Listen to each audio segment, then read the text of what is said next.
नमस्कार, good evening. कैसे हैं आप? आपके फीडबैक का मुझे इंतजार है। जरूर आप लिखिएगा। इस फिजिक्स की क्लास में जितना परीक्षा उपयोगी है वो फिजिक्स हम पूरी पढ़ेंगे and also we understand the concept so that we can answer any question in preliminary as well also in mains examination for all state PCS. So today's our topic is satellite.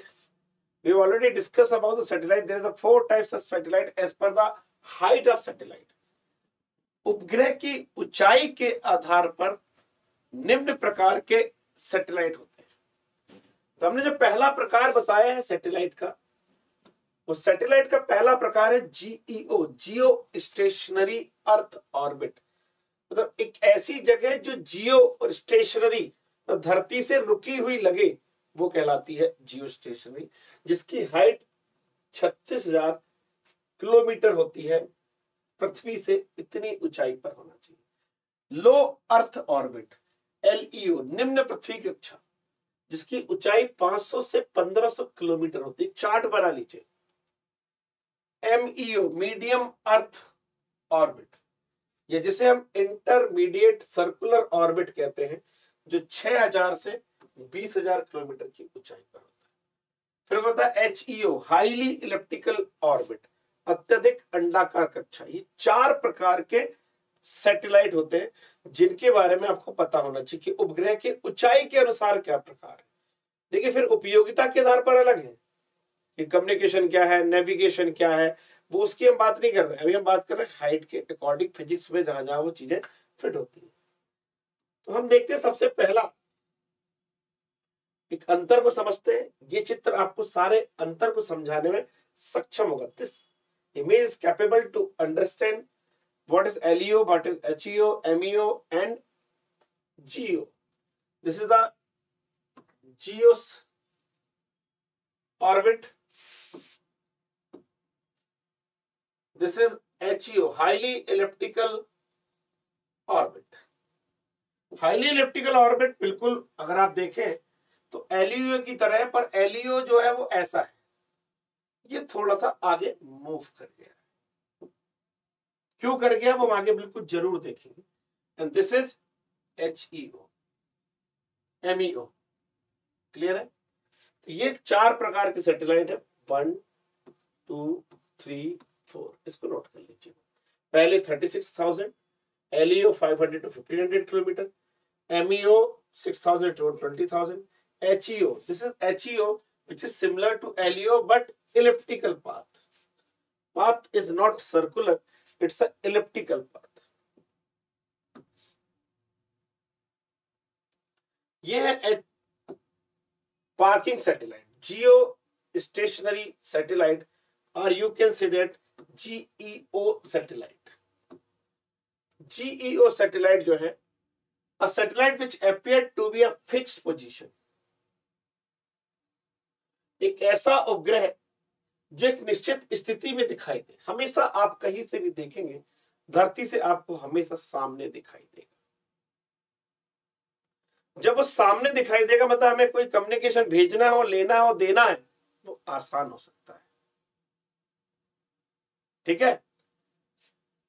उपग्रह को जियो synchronous उपग्रह भी कहा जाता है। भूस्तर उपग्रह कक्षा को भू तुल्यकालिक कक्षा कहते हैं। पृथ्वी के सापेक्ष ऐसे उपग्रह की गति शून्य होती है। देखो, गति तो वो कर रहा है, ठीक है। जैसे मैं एग्जांपल के लिए ये मोबाइल लूं और ये पेन लूं, और दोनों की गति साथ साथ हो, तो यहां बैठे व्यक्ति को, ठीक है, यहां बैठे व्यक्ति को ये पेन मूव करता नहीं दिखेगा। ऐसा लगेगा कि दोनों एक साथ मूव कर रहे हैं। या 2 गाड़ियां एक समान गति से आगे बढ़े तो आपको पता पड़ेगा दोनों चल रही हैं? नहीं पता पड़ेगा। तो वैसे ही जब अर्थ भी जिस स्पीड से मूव कर रही है, वो भी आपके साथ साथ चल रहा है, तो ऐसा लगेगा कि वो वहां पर स्थिर हो गया है। इसलिए उसकी सापेक्ष रिलेटिव जो स्पीड होगी वो 0 हो जाएगी। इसलिए यह स्थिर प्रतीत होता है, और इसका आवर्तकाल 24 घंटे होता है। ये रोटेशन जो होता है कंप्लीट, ये 24 घंटे में ले लेता है। तो हमारे सामने बराबर बना रहता है। Satellite is also called a geosynchronous satellite. The orbit of geostationary satellite is called geosynchronous. The speed of such a satellite relative to Earth is zero. मतलब हमारे सामने हमेशा बना रहता है, इसलिए हमको उसको जीरो लगता है. That is why it appear to be stationary and its time period of satellite is 24 hours. 24 घंटे इसका टाइम पीरियड होता है. क्लियर है? क्या बेनिफिट है सैटेलाइट की? क्यों लगाया भैया सैटेलाइट? इस सैटेलाइट का बेनिफिट क्या है? What are the benefit of this satellite? पहला बेनिफिट है कंप्लीट कवरेज. पूरी अर्थ का कंप्लीट कवरेज करता है. रफली हम कह सकते हैं पूरा कवरेज करने का काम करता है. No adjustment.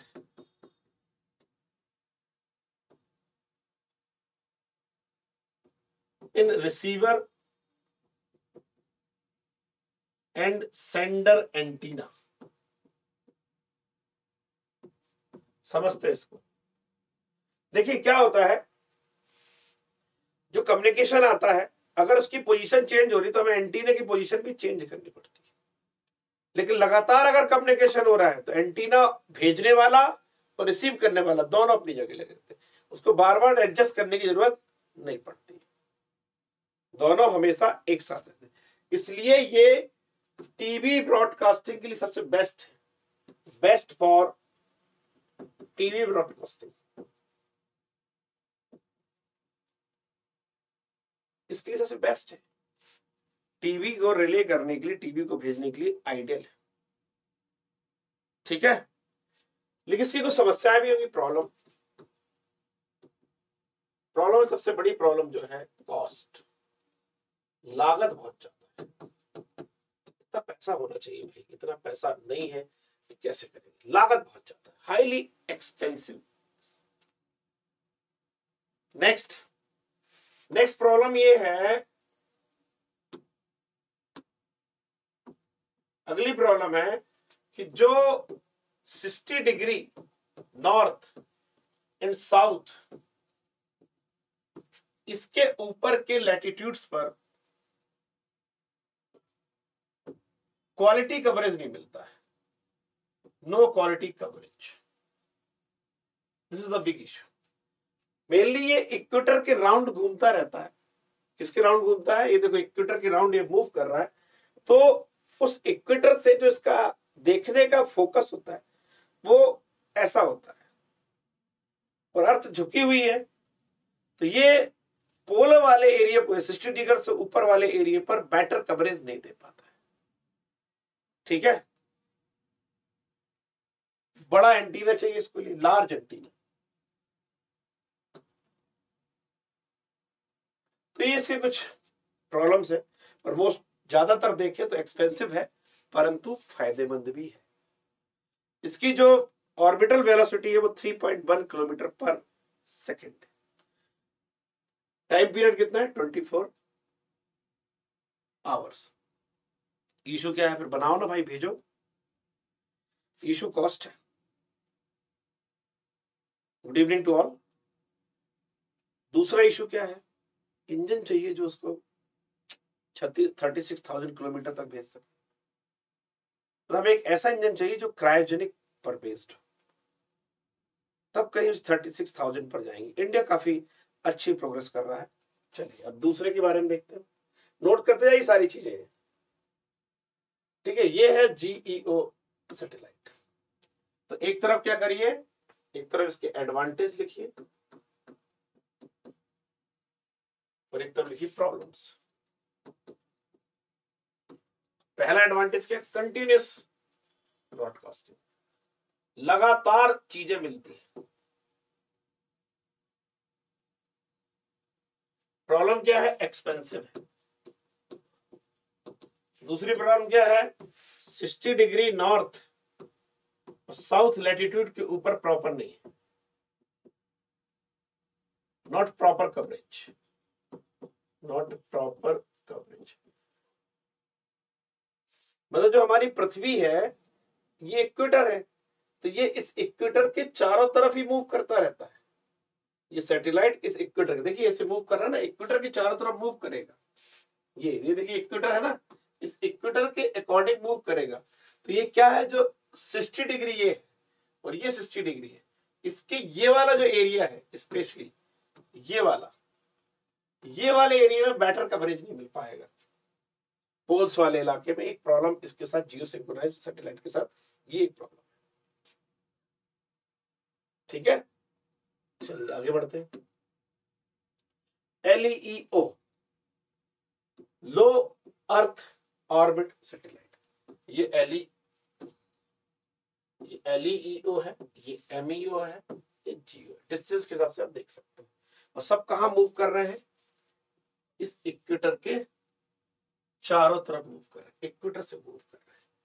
इसका एरिया फोकस का ये है, ये केवल इतने एरिया को कैप्चर कर सकता है। ठीक है, ये केवल इतने एरिया को कैप्चर कर सकता है और ये केवल इतने एरिया को कैप्चर कर सकता है। वही मैंने बताया 60 डिग्री ऊपर वाला नहीं देख सकता। तो ये इनके एरिया है जहां पर वो उस जगह के इमेजेस, चित्र और इंफॉर्मेशन ला सकते हैं। LEO की बात करें तो LEO जो है वो लगभग 95 मिनट से लेकर 120 मिनट्स का टाइम लेता है रोटेशन, अपनी चक्कर लगाने में। अर्थ का एक चक्कर लगाने में इतना टाइम लेता है। और एक जगह से you can see this satellite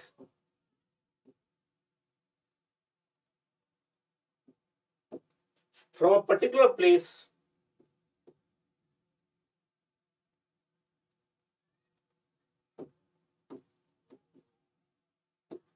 for 10 minutes, 10 minute के लिए देख सकते हो।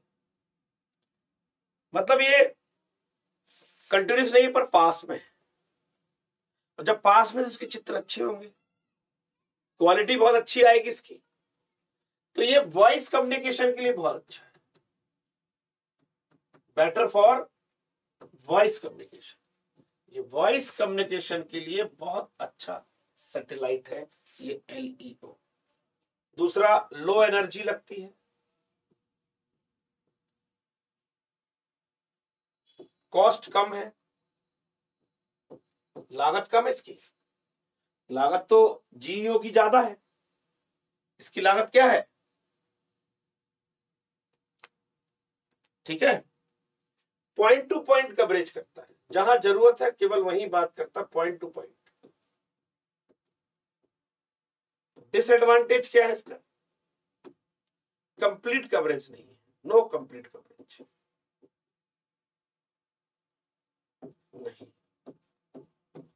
कंप्लीट कवरेज नहीं मिलती।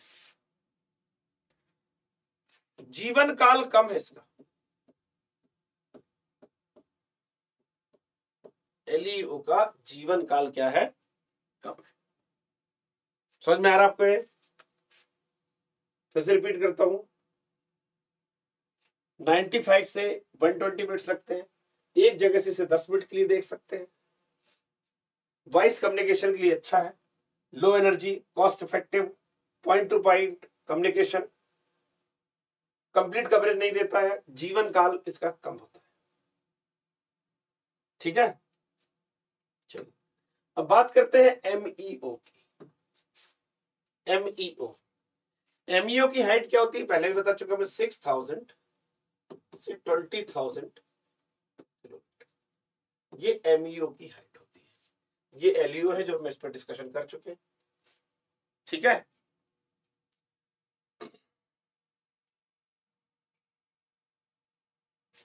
इसको लगते हैं 2 से 8 घंटे एक राउंड लेने में, रिवॉल्व करने में अर्थ का 2 से 8 घंटे लगते हैं। बाकी सारे फीचर वैसे हैं, but larger coverage than LEO। बाकी सारे फीचर वही है, बस थोड़ा सा कवरेज एरिया MEO का बढ़ गया। ठीक है, MEO का लार्जर एरिया थोड़ा क्या है, बढ़ गया है, और कोई रीजन नहीं। समझ में आ रहा है आपको? तो ये हमने पढ़ लिया GEO, MEO, LEO। अब बचा है कौन सा? HEO। अब बच्चा कौन सा हमारा HEO, देखना समझना ध्यान से। HEO, HEO क्या है, एक मिनट जरा, इससे ज्यादा बेटर समझ में, देखिए समझिए, ध्यान समझिए ना। GEO जो होता है वो इक्वेटर को राउंड घूमता है, और HEO जो होता है वो पोल्स के पास से घूमता है, इसलिए इसको पोलर ऑर्बिट भी कहते हैं। ठीक है, ये देखिए, ये ऐसे मूव करता है, पोल्स टू पोल मूव करता है, ये इक्वेटर टू इक्वेटर मूव करता है। पहला इसमें पोलर ऑर्बिट में क्या हो गया, पोल टू पोल, नाम ही इसका पोल है, पोल टू पोल मूव करता है। ये किस पर मूव करता है, ये इक्वेटर पर मूव करता है, ये भूमध्य रेखा पर चलता है। नई चीज पता पड़ी आपको, वैसे हो सकता पता आपको, पर बहुत अच्छे से पढ़िए। तो वो पोल टू पोल, मतलब जो कमी GEO में रह गई थी वो पोलर ने पूरी कर दी। GEO क्या कर रहा था कि 60 डिग्री से ऊपर वाले एरिया को कवरेज नहीं दे पा रहा था अच्छे से, तो पोलर ने बोला हमें भाई तुम्हारी हेल्प करने के लिए, उसकी हेल्प करने के लिए पोलर आ गए, जिसने पोल्स पर फोकस करने का काम किया। और दूसरा क्या है, ये GEO से कम हाइट पर है, GEO की जो हाइट है वो ज्यादा है किससे, HEO से। HEO जो है जस्ट LEO का ही, LEO का ही इलिप्टिकल वर्जन है। समझ में आ रहा है, जो LEO जहां चल रहा था, LEO सर्कुलर पाथ पर है, उसको वैसे ना घुमाकर इसको इलिप्टिकल पाथ पर घुमा दिया। समझ में आ रही है, तो करीब है तो ज्यादा बेटर चित्र देगा, उसके कवरेज बहुत अच्छा आएगा, जिसको हम बोलते हैं उसकी क्वालिटी इमेजिंग आएगी, इसकी हाई रेजोल्यूशन की पिक्चर्स आएंगी इसमें। क्लियर, तो ये समझ में आ रहा है दोनों में डिफरेंस, जियोस्टेशनरी एंड पोलर में। जनरली हार्ट 879 किलोमीटर होती है, कई बार किसी किसी बुक में 880 भी लिखा होगा, कोई बड़ा इशू नहीं है ना, 880 किलोमीटर, और यू कैन से द 500 माइल्स। ठीक है, एक मिनट,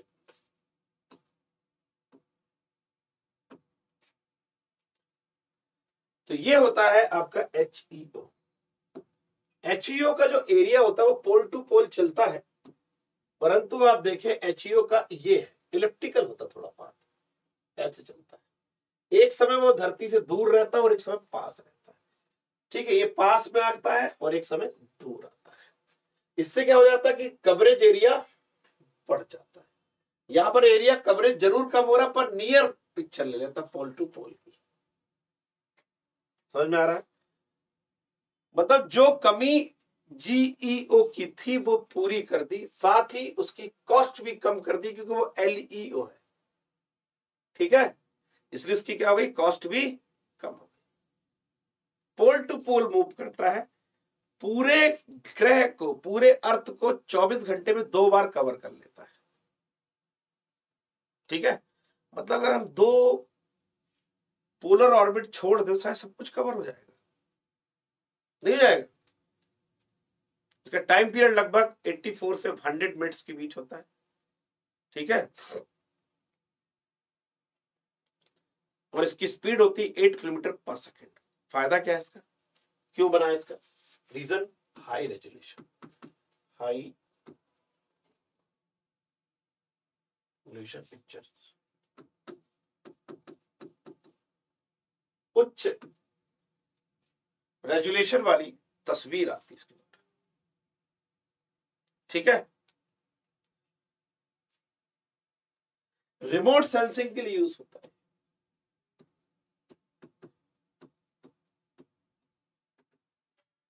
रिमोट सेंसिंग के लिए, रिमोट सेंसिंग मतलब क्लाउड्स की इमेज ले लो, रिसोर्सेस की ले लो, धरती में सॉइल कहाँ है, कहाँ वाटर कितना है, कहाँ कौन सी फसल लगी हुई है, इसकी इमेज ले लो। एटमॉस्फेरिक इमेज ले लो, वहां पर ओजोन लेयर ले लो, ओजोन में होल कहाँ हो रहा है, ये सारी जानकारी। ग्राउंड वाटर के बारे में बता देगा, फॉरेस्ट कवरेज के बारे में बता देगा, वेदर के बारे में बता देगा। तो ये फायदेमंद है सारा कुछ। तो ये है HEO। क्लियर है? कोई डाउट हो तो बताइए।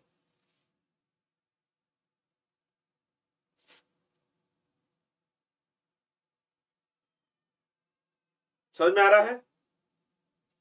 चलिए बहुत बढ़िया। तो HEO ने किसकी कमी पूरी कर दी? HEO ने किसकी कमी पूरी कर दी? LEO और GEO की कमी पूरी कर दी। लो अर्थ ऑर्बिट और जियो अर्थ ऑर्बिट की कमी पूरी कर दी इलिप्टिकल पाथ के द्वारा। ठीक है? कोई डाउट इसमें? यहां तक समझ में आ रहा है? तो 4 प्रकार के सैटेलाइट आप पढ़ लीजिए।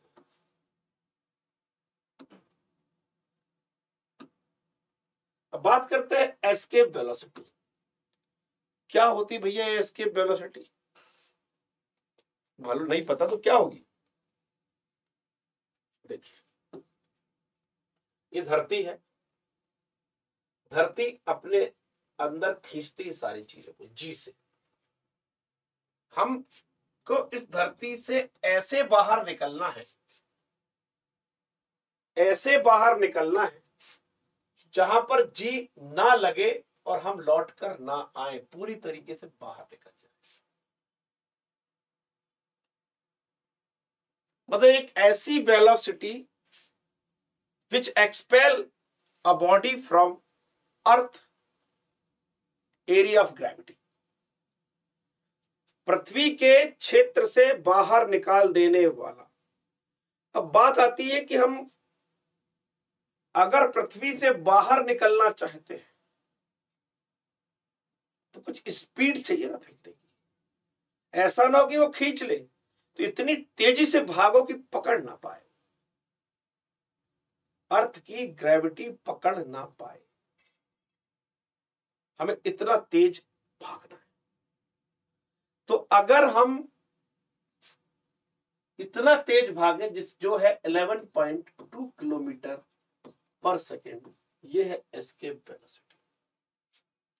अगर हम इतना तेज भागेंगे 11.2 किलोमीटर प्रति सेकंड की रफ्तार से चलेंगे तो हम पृथ्वी के बाहर निकल जाएंगे, लौट कर नहीं है, एस्केप कर जाएंगे। हिंदी में बोलते हैं पलायन वेग।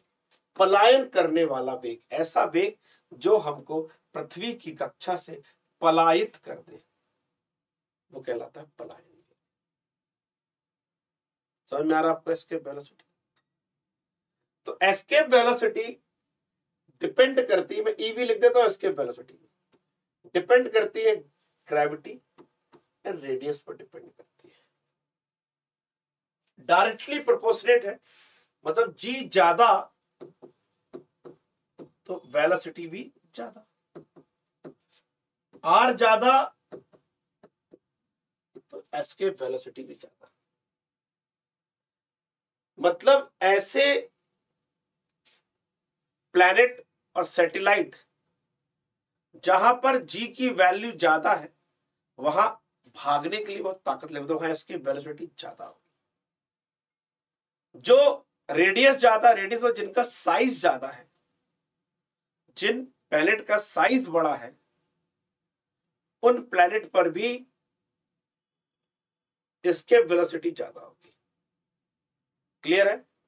अर्थ पर हमने लिखी है 11.2। बाकी देखते हैं और क्या क्या जो हम कह रहे हैं वो ठीक है कि नहीं है।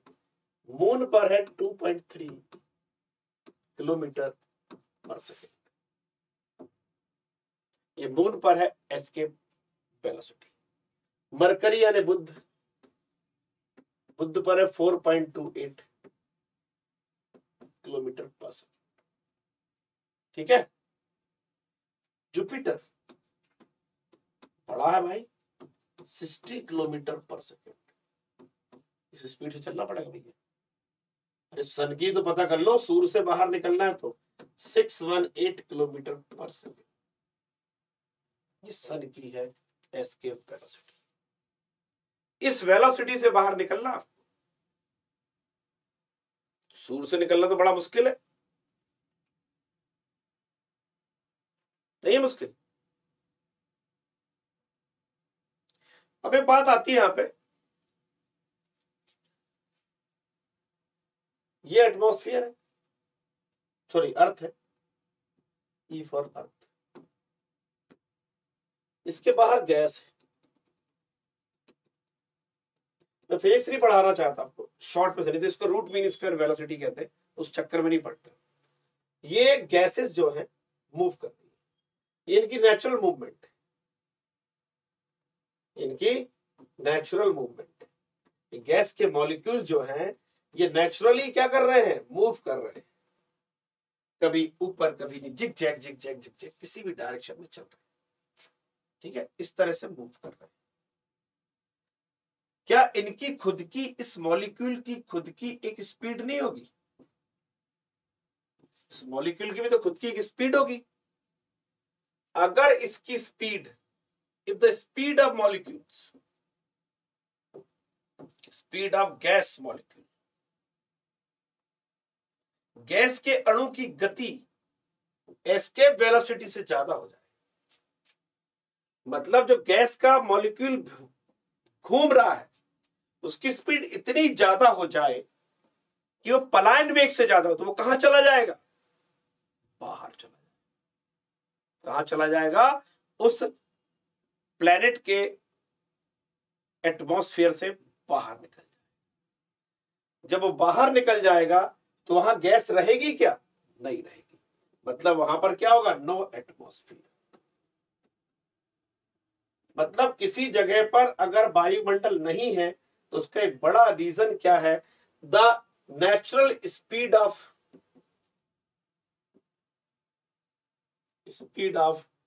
गैस मॉलिक्यूल्स मोर देन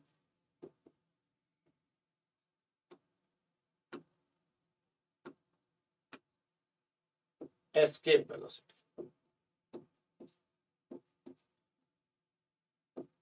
इसको रूट मीन स्क्वायर वेलोसिटी कहते हैं, हम उस चक्कर में नहीं पड़ रहे हैं। मतलब गैस की स्पीड इतनी ज्यादा हो जाए कि वो एस्केप वेलोसिटी से बाहर हो जाए, तो वायुमंडल नहीं होगा। That's why there is no atmosphere at moon. इसलिए चंद्रमा पर कोई वायुमंडल नहीं, इसलिए मरकरी पर कोई वायुमंडल नहीं है। इन दो जो जगह पर नो एटमॉस्फेयर, वायुमंडल नहीं है।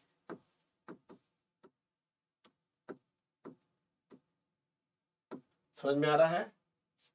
No atmosphere in Mercury and moon. अब आपको सोचना चाहिए कि मरकरी सन के सबसे नियरेस्ट, उसके बाद भी वो गर्म नहीं, हॉटेस्ट नहीं, हॉटेस्ट इज वीनस, क्योंकि मरकरी के पास एटमॉस्फेयर नहीं है जिसके कारण वो हीट को कंटेन कर रख सके, रिजर्व कर सके, प्रोटेक्ट कर सके, कंजर्व कर सके। पर वीनस के पास एटमॉस्फेयर है, तो वो अर्थ की हीट को कंजर्व करके रखता है। इसलिए Venus is a hottest planet, not mercury. Clear? एक क्वेश्चन और आता है एग्जाम में, आपको उसका जवाब पता होगा, जवाब जरूर दीजिएगा, कि यदि हम मून पर क्रैकर्स फोड़ रहे हैं, अगर उसकी लाइट आपको 1 सेकंड में दिखाई दे जाती क्रैकर्स की, तो साउंड को कितना समय लगेगा? 2 second, 3 second, 4 second, same time? कितना टाइम लगेगा उस क्रैकर की आवाज सुनने के लिए? अगर लाइट 1 सेकंड में आपकी आंखों के पास आ रही है तो साउंड कितनी देर में आएगा? सेम टाइम पर आएगा। 4 सेकंड लगेगा, 2 सेकंड लगेगा, 3 सेकंड लगेगा। सोचिए, बताइए क्या होगा? सोचिए सोचिए।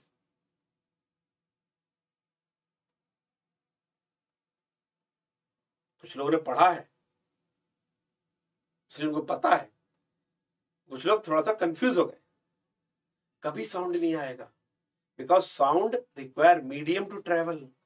ध्वनि को चलने के लिए माध्यम की आवश्यकता होती है, और मून में कोई एटमॉस्फेयर नहीं है, it means no medium. But light does not require any medium to travel, it can also travel in vacuum.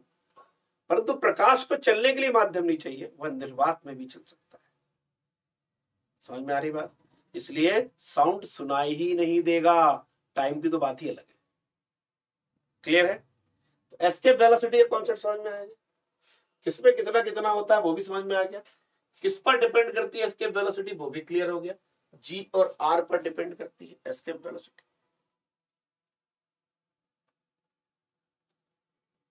कोई डाउट हो तो बताइए।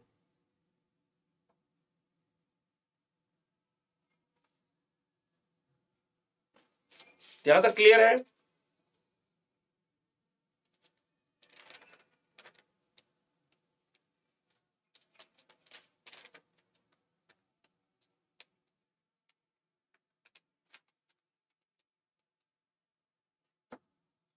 चलिए तो आगे चलते हैं, इस पर बेस्ड कुछ क्वेश्चंस कर लेते हैं। ठीक है, जितने हो सकते हैं उतने हम क्वेश्चंस कर लेते हैं।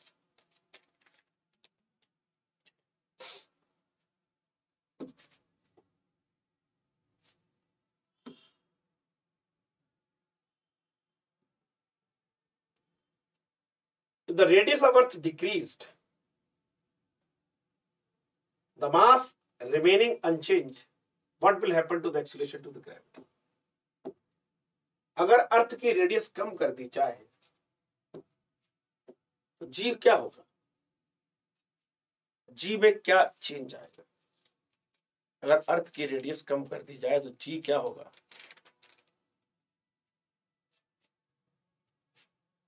जी बढ़ जाएगा, वृद्धि हो जाएगी, बी इंक्रीज।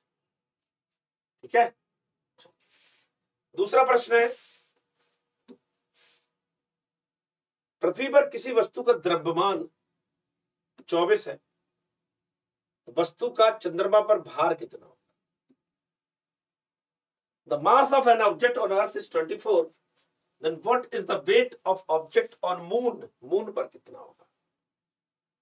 24 होगा, 4 होगा, 39 होगा, 39.2 होगा, डी इनमें से कोई नहीं। A 24, B 4, C 39.2, D none of these। क्या होगा? ठीक है, हम सबने पढ़ा है gravity on moon is equal to 1/6 of gravity of earth. तो धरती पर जितना गुरुत्व है उसका 1/6 चंद्रमा पर होता है, उसका 1/6 किस पर होता है? चंद्रमा पर होता है। ठीक है, तो इसका मतलब क्या हुआ कि तो 24 है, तो 24 का 1/6 कितना होगा? 4 होगा, है ना? तो आंसर 4 होना चाहिए। बहुत सारे लोग बोल भी रहे हैं 4, पर गलत आंसर है 4।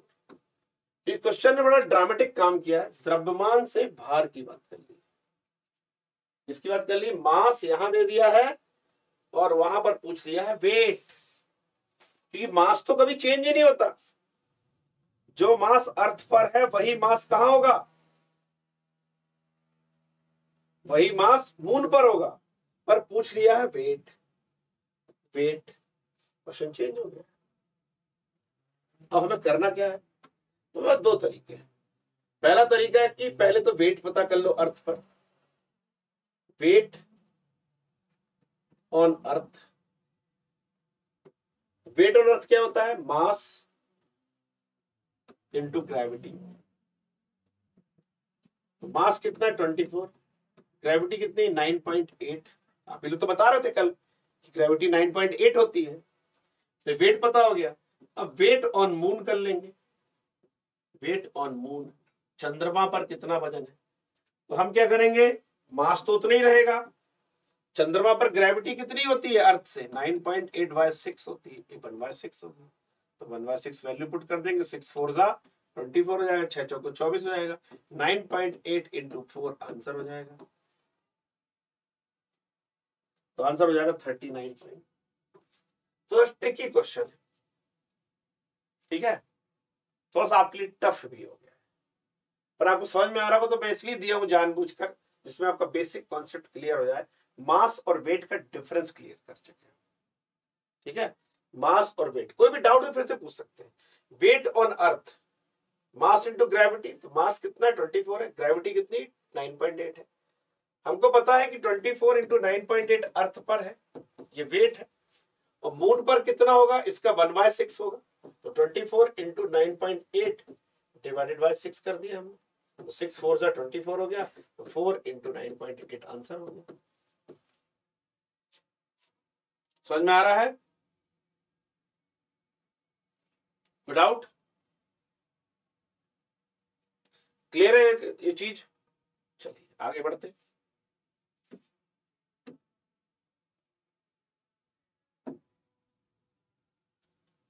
Escape velocity does not depend on, इस पर डिपेंड नहीं करती। ए द्रव्यमान, बी गुरुत्व, सी पिंड की त्रिज्या, इनमें से कोई नहीं। Escape velocity does not depend on mass, gravity, radius of a body, none of these. थोड़ा इजी क्वेश्चन है, अभी थोड़ी देर पहले ही पढ़ा हमने कि जो ईवी होता है, एस्केप वेलोसिटी होती है, वो डिपेंड करती है जी और आर पर। जी तो ग्रेविटी हो गया, आर क्या हो गया, रेडियस हो गया, तो आंसर क्या हो गया, मास। द्रव्यमान पर निर्भर नहीं, इस पर निर्भर करती है, जी और आर पर डिपेंड करती है, द्रव्यमान पर निर्भर नहीं करती। क्लियर है?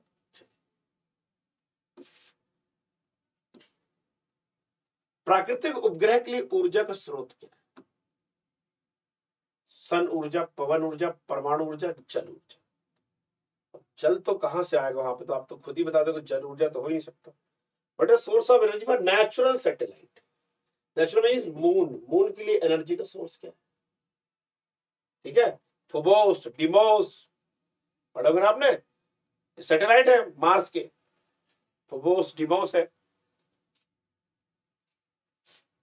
गैनीमेडे है, यूरोपा है, ट्राइटन है, टाइटन है। तो क्या सोर्स होता है इनकी एनर्जी का?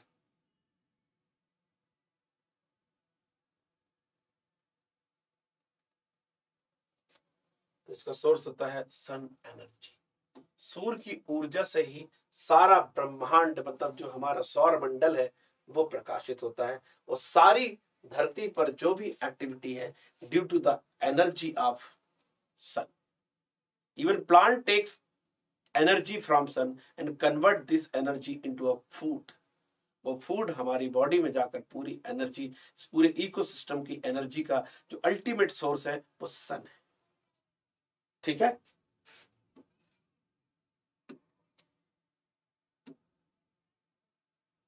गुरुत्वाकर्षण के कारण त्वरण अधिकतम कहां होगा? Acceleration due to gravity will be maximum at, पृथ्वी के केंद्र पर होगा, पृथ्वी से कुछ ऊंचाई पर होगा, पृथ्वी की सतह पर होगा, हर जगह समान। कहां होगा? मतलब ये क्या बोल रहा है, देखो हर जगह चित्र बना लो, टेंशन नहीं लो। पृथ्वी के केंद्र पर मतलब यहां बोल रहा है, ए ऑप्शन यहां बोल रहा है। ठीक है, बी क्या बोल रहा है, ऑन सम हाइट, तो यहां मान लेते हैं सम हाइट। सी क्या बोल रहा है, अर्थ सरफेस, मतलब यहां बोल रहा है। डी बोल रहा सेम एवरीवेयर। तो आप देखोगे कहां पर मैक्सिमम होगा, चेक कर लो। तो हमने चेक किया, जी जब अर्थ के अंदर जाते हैं, अर्थ के भीतर जाने पर, भीतर, या अर्थ के ऊपर जाने पर, जी क्या हो जाता है, दोनों कंडीशन में कम होता है। ठीक है, इसको तो सी आंसर हो जाएगा। सबसे ज्यादा कहां होगा, इन चारों ऑप्शन में अर्थ सरफेस पर होगा। ठीक है, पृथ्वी की सतह पर। आप पूछ रहे हैं कि सतह पर सबसे ज्यादा कहां है, तो जी मैक्स होता है पोल पर, और जी मिन होता है इक्वेटर पर। जी मिनिमम होता है इक्वेटर। समझ में आ रहा है? चलिए, एक बार एक उपग्रह को कक्षा में प्रक्षेपित करने के बाद गति को नियंत्रित करने में एकमात्र बल कौन सा है?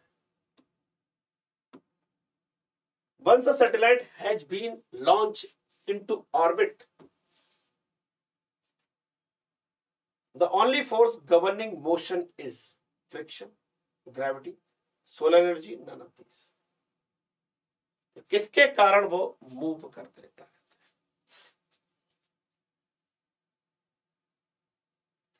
बताइए, किस पर वो काम करता रहता है? वो काम, आंसर है ग्रेविटी, गुरुत्वाकर्षण। इसके कारण वो घूमता रहता है, गति को कंट्रोल करता रहता है, ग्रेविटी के द्वारा करता रहता है। ग्रेविटी हमने पढ़ा, gravity is the weakest force but very important force for our universe. हमारे ब्रह्मांड के लिए बड़ा ही महत्वपूर्ण है, भले वो कमजोर बल है चारों फंडामेंटल फोर्सेस में, चारों मूल बल में वो सबसे कमजोर है पर बहुत महत्वपूर्ण है। ठीक है, चलिए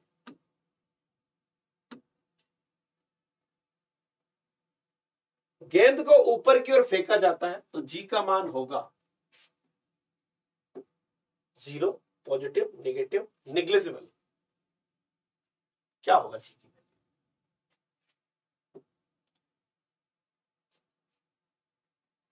अरे भैया, ऊपर की तरफ फेंकने पर जी क्या होता है? कम होता है कि ज्यादा होता है? पृथ्वी से ऊपर जाएगी बॉल तो जी क्या होगा? हाँ बोलिए, क्या होगा जी? पृथ्वी ऊपर जाने पर जी क्या हो जाता है? Answer is negative. कैसा होगा? नेगेटिव। कब हो जाता तो नेगेटिव हो जाएगा, तो आंसर हो जाएगा सी।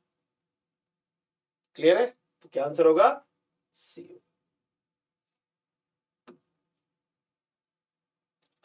पृथ्वी का वातावरण किसके द्वारा धारण किया जाता था? Earth atmosphere is held by, hold by, you can say that. कौन होल्ड करता है अर्थ के एटमॉस्फेयर को? कौन सा फोर्स है जिसके कारण वो होता है? Wind, friction, earth magnetic field, gravity. हवा, घर्षण, पृथ्वी का चुंबकीय क्षेत्र, गुरुत्वाकर्षण। तो किसके कारण होता है?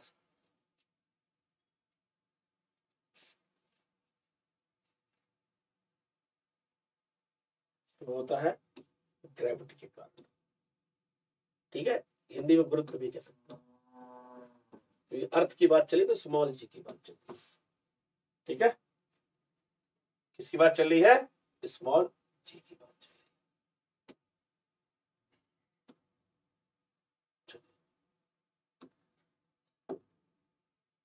Law of gravitation gives the gravitational force between, किसके बीच का ग्रेविटेशनल फोर्स है?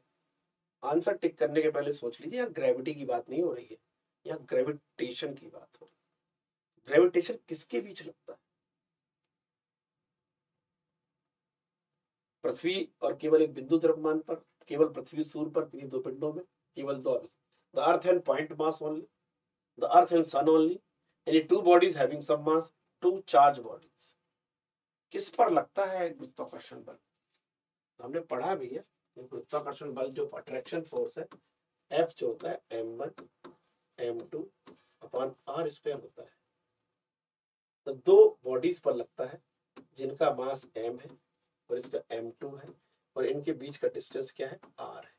तो आंसर क्या हो जाएगा? एनी टू बॉडीज हैविंग सम मास, सी आंसर हो जाएगा इसका। क्या आंसर होगा? सी। सी पर लगेगा। क्लियर है?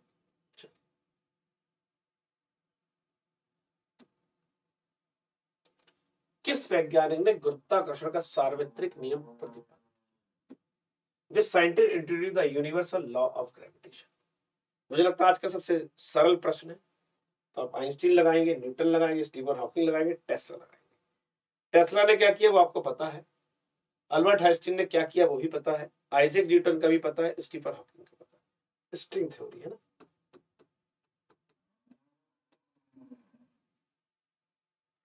Theory of relativity.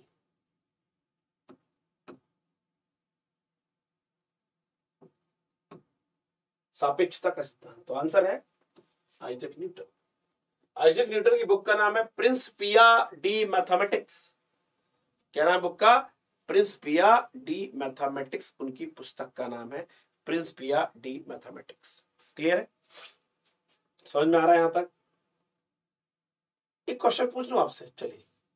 ये Albert Einstein got Nobel prize,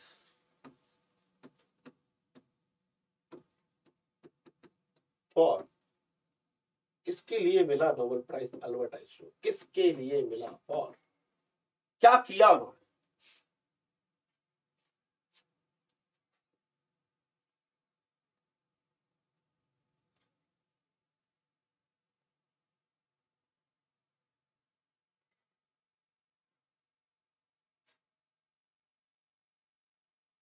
तो अल्बर्ट आइंस्टीन को मिला है फोटो इलेक्ट्रिक इफेक्ट के लिए।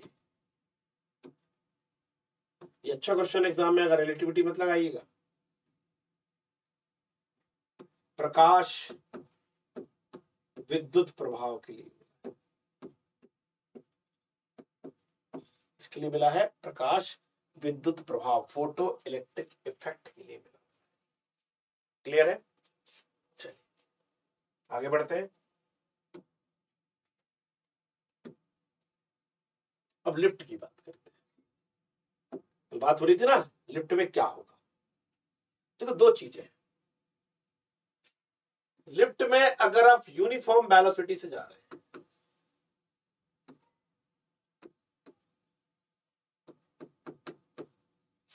एक समान वेग से जा रहे हैं,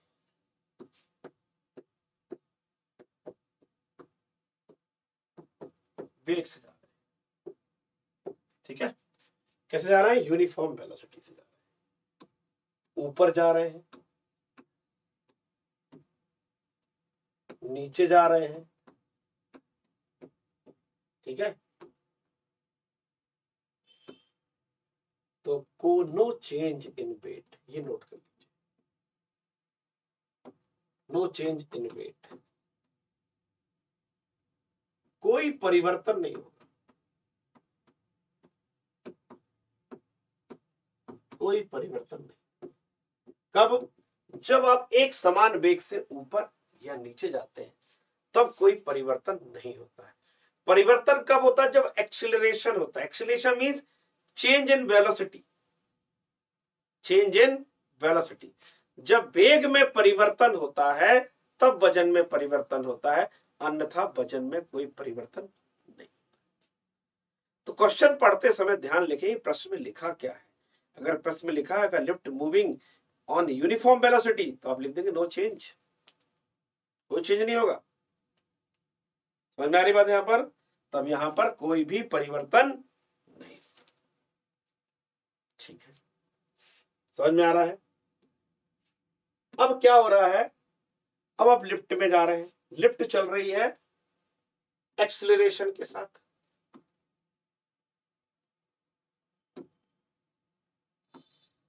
एक्सीलरेशन के साथ चल रही है, त्वरण या गति परिवर्तन के साथ चल रही है,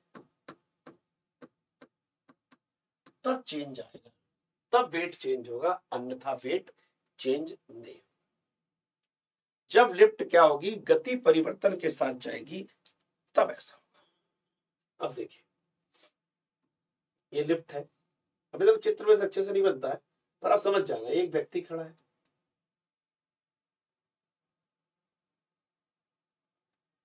ये व्यक्ति खड़ा हुआ है, ये व्यक्ति का वेट नीचे की तरफ प्रेशर डाल रहा है mg, और लिफ्ट जा रही है ऊपर की तरफ एक्सीलरेशन के साथ, ए फॉर एक्सीलरेशन। किसके साथ जा रही है? एक्सीलरेशन के साथ जा रही है, जिसके कारण उसके वेट में mg और मास इनटू एक्सीलरेशन ऐड हो जाएगा, मतलब उसका वेट बढ़ जाएगा। जब लिफ्ट, तो आपको इतने फार्मूले से मतलब ही नहीं है, अब तो बताओ सर क्या होने वाला है। लिफ्ट ऊपर जाएगी, ये आपको फार्मूला थोड़ा ना कैलकुलेशन करनी है, इतनी स्पीड से जा रही तो कितना बढ़ेगा कितना, वो आपको नहीं करनी।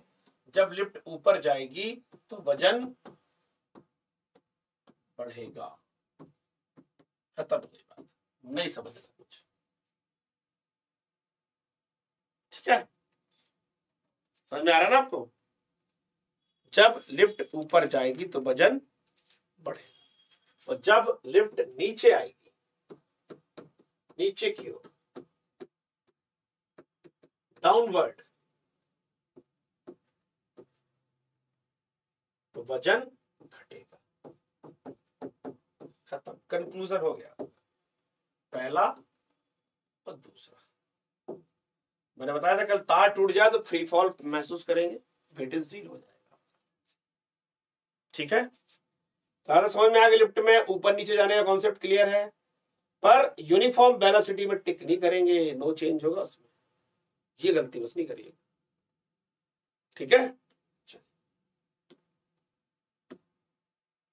अब बात करते हैं पेंडुलम। पुरानी घड़ी देखी होगी, पेंडुलम क्लॉक होती थी। जब ये यहां से लेके एक बार एक चक्कर लगाता था तब बोलते टाइम 1 सेकंड बढ़ गया। एग्जांपल समझ लीजिए, आप आधा भी कर सकते हैं। तो ये टाइम पीरियड कहलाता है, यहां से लेके यहां तक की दूरी को हम कहते हैं टाइम पीरियड। बहुत ही कॉमन सेंस है, बहुत पढ़ने की जरूरत ही नहीं, मैं तो बोलता हूं आपसे। अगर इसका लेंथ बढ़ा दें, ये गोला यहां आ जाए तो क्या होगा, ये यहां तक जाएगा कि इसके आगे भी जाएगा, यहीं तक जाके रुक जाएगा। अरे भाई बहुत सिंपल है ना, आप घर में झूला झूलते हैं, झूले की रस्सी इतनी लंबी है, रस्सी को लंबा कर दो तो क्या होगा, ये झूला यहां तक जा रहा था, ये थोड़ा और लंबा जाएगा, तो पेंडुलम क्या होगा, और आगे तक खिसक जाएगा। मतलब अब पेंडुलम कहां जा रहा है, पेंडुलम यहां तक आ रहा है। तो पेंडुलम जब यहां तक आएगा तो डिस्टेंस बढ़ गया कि नहीं बढ़ गया, जब डिस्टेंस बढ़ गया तो टाइम पीरियड बढ़ गया। मतलब अभी 1 सेकंड यहां से यहां तक जाने में हो रहा था, अब 1 सेकंड यहां से यहां तक जाने में होगा, घड़ी स्लो हो जाएगी। फिर समझा, पेंडुलम की लंबाई बढ़ गई, फिर से मिटा के, ये पेंडुलम है, यहां से यहां तक जाने में 1 सेकंड होता है।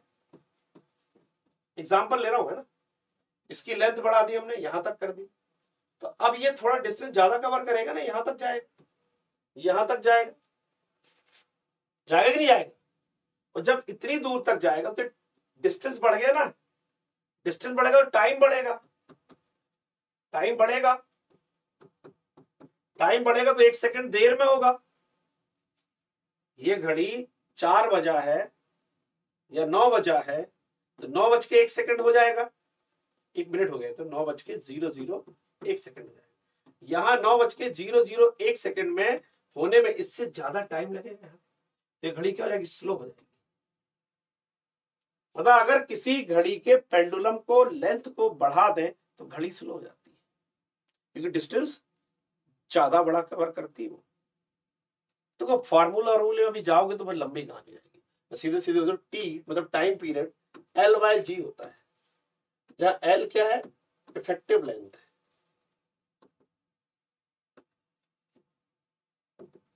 प्रभावी लंबाई,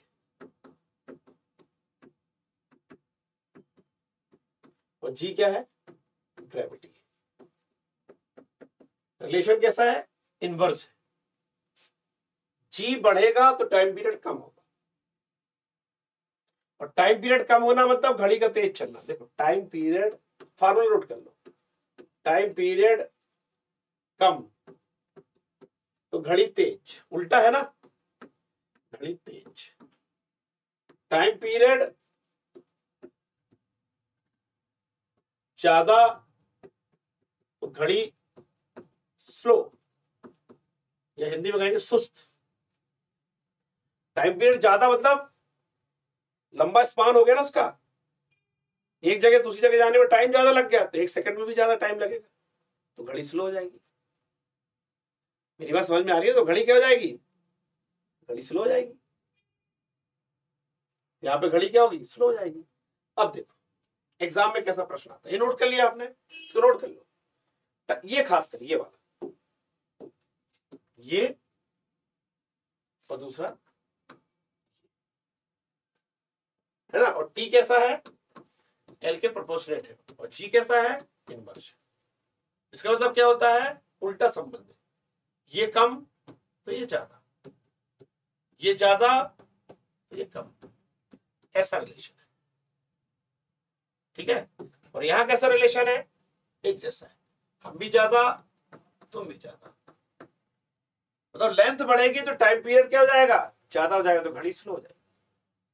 अब बता भैया, आप लोग पढ़े लिखे लोग हैं सब लोग, ये बताना जरा, चलिए ग्रीन से लिखते हैं, गर्मी आती है तो गर्मी में क्या होता है, थर्मल एक्सपांशन होता है कि नहीं होता है, मेटल का साइज बढ़ता है कि नहीं बढ़ता है, थर्मल एक्सपांशन होता है कि नहीं होता है, पटरियां बड़ी होती हैं तो पेंडुलम भी बड़ा हो जाएगा, मेटल का बना हुआ है, एलॉय का बना हुआ है, तो पेंडुलम की लेंथ क्या हो जाएगी, पेंडुलम की लंबाई बढ़ जाएगी।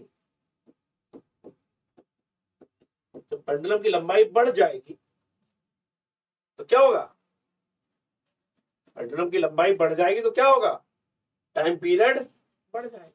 लिखा ना भाई, ये देखो, लेंथ बढ़ेगी तो टाइम पीरियड बढ़ेगा, लेंथ बढ़ी तो टाइम पीरियड बढ़ा, लेंथ बढ़ी टाइम पीरियड बढ़ा, लेंथ बढ़ी टाइम पीरियड बढ़ा, तो टाइम पीरियड बढ़ जाएगा, बढ़ेगा। तो टाइम पीरियड बढ़ेगा तो घड़ी क्या हो जाएगी, स्लो हो जाएगी, इसलिए घड़ी धीमी चलेगी, धीमी धीमी घड़ी। ये समझ में आ रहा है। और सर्दी में क्या होगा, विंटर में क्या होगा, विंटर सीजन में लेंथ लंबाई कम, टाइम पीरियड कम, घड़ी तेज हो जाएगी। तो पेंडुलम वॉच यूज ही नहीं करते अब तो, आप ऐसी वॉच यूज करते हैं उसमें कोई जरूरत ही नहीं आपको इस सब चीजों की, ठीक है, इन सब चीजों की आपको कोई आवश्यकता ही नहीं है।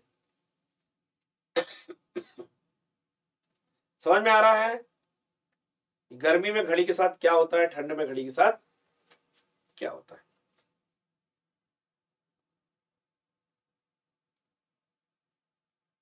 ठीक है, यहां इफेक्टिव लेंथ का मतलब यह है कि सेंटर ऑफ ग्रेविटी कहां है, सेंटर ऑफ ग्रेविटी अगर बीच में है तो ये सेंटर ऑफ ग्रेविटी, अगर नीचे आ गई ग्रेविटी तो लेंथ बढ़ जाएगी, ऊपर चली गई ग्रेविटी तो लेंथ कम हो जाएगी। सेंटर ऑफ ग्रेविटी, जैसे एक लड़की झूला झूल रही होती है, तो बैठी होती है तो उसकी ग्रेविटी नीचे होती है, या लड़का झूल रहा है तो उसकी ग्रेविटी क्या होती है, नीचे होती है। जब वो झूला झूलते झूलते खड़ी हो जाए तो सेंटर ऑफ ग्रेविटी कहां जाएगा, ऊपर आ जाएगा। भाई एक मिनट इसको मिटा दो, ये नोट कर लिया सब कुछ, एक बार देख लो फिर हम आगे बढ़ते हैं।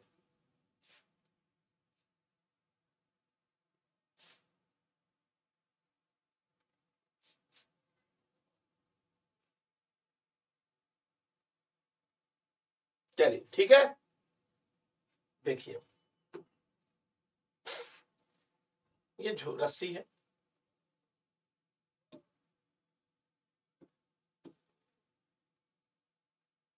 ये झूला बंधा हुआ है, इस पर एक लड़का या लड़की जो भी है वो ऐसा बैठा हुआ है, ऐसे पैर रख के बैठा, ठीक है, तो झूल रहा है। दूसरी कंडीशन,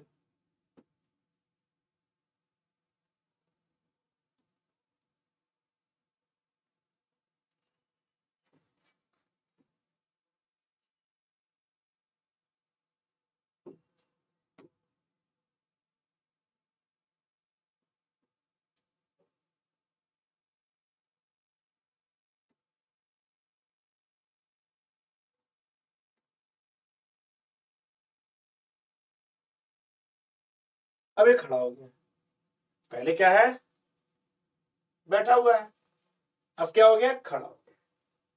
तो जब बैठे हुए थे तब सेंटर ऑफ ग्रेविटी नीचे थी, सेंटर ऑफ ग्रेविटी नीचे थी, अब सेंटर ऑफ ग्रेविटी थोड़ा सा ऊपर होके यहां आ गई, ठीक है। तो क्या हुआ कि अभी लेंथ, इफेक्टिव लेंथ ये थी, अब इफेक्टिव लेंथ क्या हो गई, कम हो गई। जब लेंथ कम होगी तो टाइम पीरियड क्या हो जाएगा, टाइम पीरियड कम होगा, मतलब यहां से यहां जाने में जो समय लग रहा था वो कम हो जाएगा, तो स्पीड क्या हो जाएगी, बढ़ जाएगी। ये एग्जाम में बहुत फेमस क्वेश्चन है कि जब कोई लड़का लड़की झूला झूलते झूलते अचानक खड़ा हो जाए तब क्या हो, तब स्पीड बढ़ जाएगी क्योंकि टाइम पीरियड कम हो जाएगा, क्योंकि सेंटर ऑफ ग्रेविटी, इसलिए मैं इफेक्टिव लेंथ की बात की है। अच्छा, ये समझ में आया। एक और चीज ले लेते हैं, अगर पेंडुलम क्लॉक को हम अर्थ के सेंटर में ले जाएं क्या होगा, देन व्हाट विल हैपन, क्या होगा, समझते हैं। जी क्या है अर्थ सेंटर में? G at centre of earth 0। Formula क्या है? T proportionate to 1 upon G। तो T proportionate to 1 upon 0 और 1 upon 0 मीन्स इन्फिनिटी। पेंडुलम चलते ही रहेगा, टाइम पीरियड इनफिनाइट हो जाएगा, टाइम बताएगा ही नहीं। समझ में आ रहा है? ये एग्जाम का क्वेश्चन समझ में आ रहा है आपको?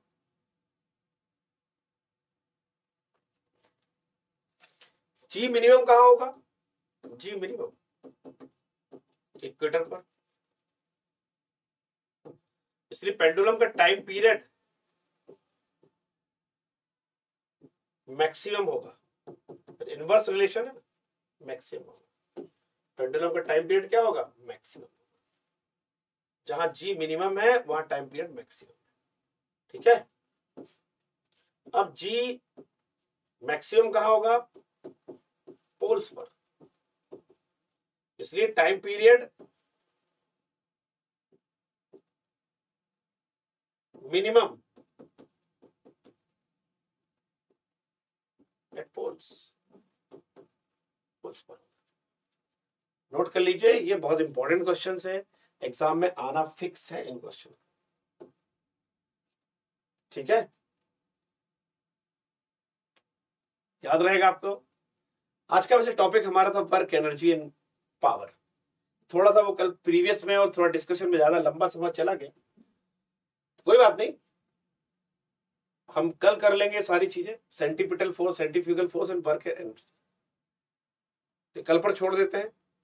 बहुत बहुत धन्यवाद। कोई डाउट हो कमेंट जरूर लिखिएगा, आपके कमेंट्स मोटिवेटेड करते हैं, लेकिन लाइव चैट अकेले मत लिखिएगा, वहां जाकर जब लाइव खत्म हो जाए उसके बाद लिखिएगा, तो वो परमानेंट बने रहेंगे, तो मेरे लिए बड़े अच्छे होंगे।